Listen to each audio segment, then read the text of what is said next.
Meet Sadie, a 78-year-old who arrives at the ED with confusion and fatigue 2 days after a UTI diagnosis her primary doctor treated with antibiotics. Her daughter noticed she felt hot and seemed off this morning. Notice: on exam, Sadie's temperature, heart rate, and respiratory rates are elevated with a normal blood pressure. Her WBC count is elevated, showing her body is fighting infection, and a urine culture confirms a bacterial source. Her lactate comes back mildly elevated, signaling early hypoperfusion even before her blood pressure drops significantly.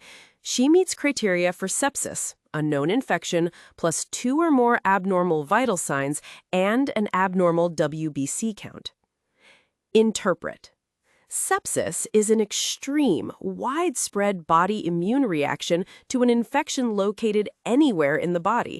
Inflammatory chemicals overreact and begin attacking healthy tissues, causing blood vessels to dilate and leak, dropping blood pressure and reducing blood flow to organs, including her brain, explaining her confusion.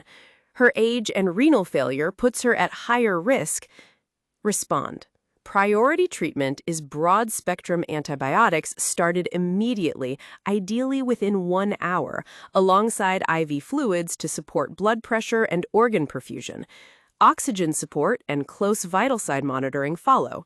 A drop in blood pressure is a key warning sign of progression towards septic shock, so if Sadie doesn't stabilize with fluids alone, vasopressors to constrict blood vessels and raise blood pressure are added. Reflect: improvement looks like clearer mental status, normalizing vital signs, and rising blood pressure without vasopressor support. Left untreated, Sadie's sepsis could progress to septic shock and multi-system organ dysfunction, where her lungs, kidneys, and other organs begin failing from prolonged poor perfusion. In summary, sepsis occurs when an infection triggers an overwhelming, body-wide inflammatory response that impairs blood flow to organs.